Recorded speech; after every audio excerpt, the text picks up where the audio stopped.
All right, Coach. You got up to a pretty big lead in that game, then kind of let it slip away, and you ended up winning close. What were your overall thoughts from the win?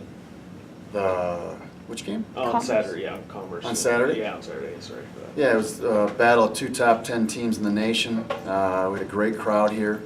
It was really fun to see. I think our student section really got involved, and you know, it's when you play against a good team like that, you know, it would have been nice to close them out, but they're a reason that they're a top 10 team, and they came back and they battled, and I give our guys a lot of credit. We made some great plays down the stretch, and it was a big win for us.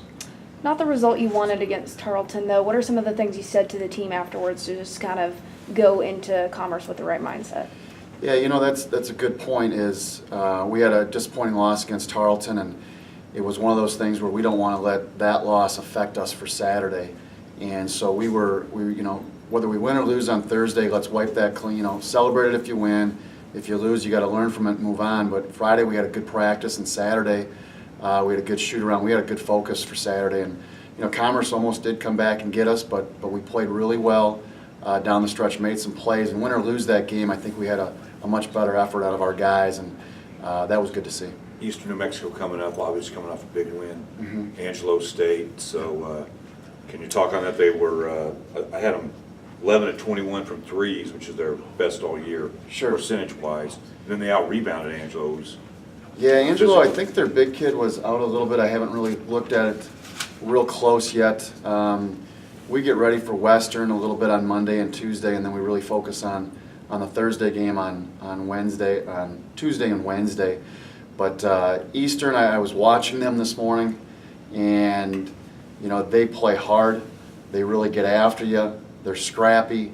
They play really well at home. You know, they had Kingsville down, and then Kingsville came back and made some plays and made some shots late against them to get them. But then they, like you said, Lance, they came back against on Saturday and beat Angelo. So that's, you know, this conference is really tough. And Eastern is a team that beat Fort Lewis earlier in the season, and Fort Lewis is leading the RMAC right now by a game. I think they're leading the RMAC by a game, and Fort Lewis is always good.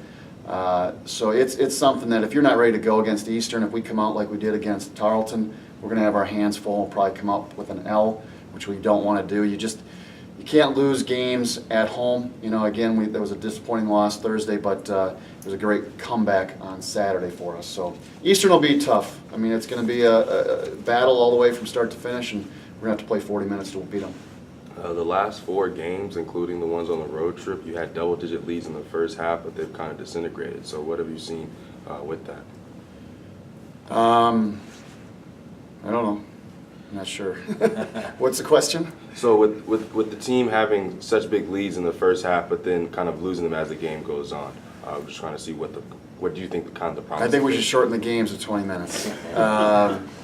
You know, that can happen. One way to look at it is our guys are really playing really, really hard. Maybe we're running out of a little gas. The other thing is, you know, I don't know. It's a game of runs. We've had some great runs. You know, even when we were out in Las Vegas, we were up by 20-something against Rollins at halftime, and then the second half we kind of played even with them. Sometimes that's the officials, sometimes that's the game. But yeah, you're right. When we were up by 20-something against Commerce, and then we came down, we made some kind of iffy plays, and then you get a couple questionable calls, and all of a sudden now it's down to 12, 14 points or 10 points, and the other team gets a little bit of life and a little bit of hope. And I think some teams against us, you know, they're going to leave it all out there. But yeah, you're right. When you get a team down by 10, 11 points, you got to try to put them away. And we just haven't done that with a lot of regularity, but we'll get there. You got 3 in 6 days games. You know, I know you're just looking at this next game, but how will this test you guys physically? Yeah, it's really nice to be at home. Okay. That's the one thing that's great. You know, our guys get to go to class, sleep in their own bed, and but it's the same for UTPB too. They've got 4 games at home, and then we've got them on Tuesday if that's what you're referring to. But like you said, Lance, you know, the first game up is Eastern, and we actually get ready for them probably tomorrow, second half of practice, and then all day Wednesday, and we'll do some Western today. Getting ready for them on Saturday, because when you play Thursday, Saturday, it's hard to prepare just on that Friday for the Saturday game. And, you know, when some teams play zone, some teams will press, some teams maybe ice the ball, which is try to pin you on a side. Some teams will hedge it, some teams will trap it, fire it. So you gotta really kind of look ahead a little bit, but like you said, and every coach I think believes this, is it's one game at a time. Brooks dropped 20 or 35 in that Commerce game. What was kind of the hardest part about trying to guard him? Well, he's got good size. He's about 6'2". He's pretty long. He's a very smart player. I think he's a very heady player. We probably should have attacked him a little bit more defensively and made him play a little bit more on the defensive end. But he made some tough shots, and then he got to the foul line. And if a guy is struggling and you put him to the free throw line and you know, he can get 5, 6, 10 points there, you know, that really makes a big difference. And I think that does with David. You know, David had 30 points and he got to the free throw line I think 10 or 11 times. They had to foul him at the end of the game, but I think that makes a big difference. You got to keep those guys off the free throw line, and then you got to just make them take tough shots. You got to contest them, and we did on a few, but then we left them open in transition once or twice, and a guy like that can really get going. He's a good player. Tom, you're having a great year. How happy are the guys the way they've handled everything that's gone down? I think they're really disappointed with Thursday, Okay. to be very honest with you. Again, I give them a lot of credit for coming out the way they did on Saturday, because you can really let that affect you. And we had such a great crowd, and we had ESPN here, and you know, so we had a great showing. But I think that Thursday game, hopefully they remember that, and they remember that feeling of, you know, disappointment. And we lost a lot there. We lost probably, you know, you look at 4 teams in our conference. Angelo just lost, so maybe 3 teams right now, us, UTPB, and Commerce, probably being on the top for hosting a regional with Dallas Baptist, maybe Fort Smith, and maybe Fort Lewis out in the RMAC.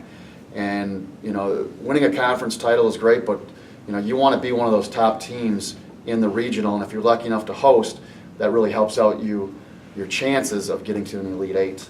It's not guaranteed, but it really makes a difference. Huge win on Saturday with such a big crowd. How did it feel with all that support, and do you expect to see that support coming out? Yeah, I want to see more. I tell you what, I think it was just fantastic, and the student section was involved, and I think our students have to realize that they can actually almost get down onto the court.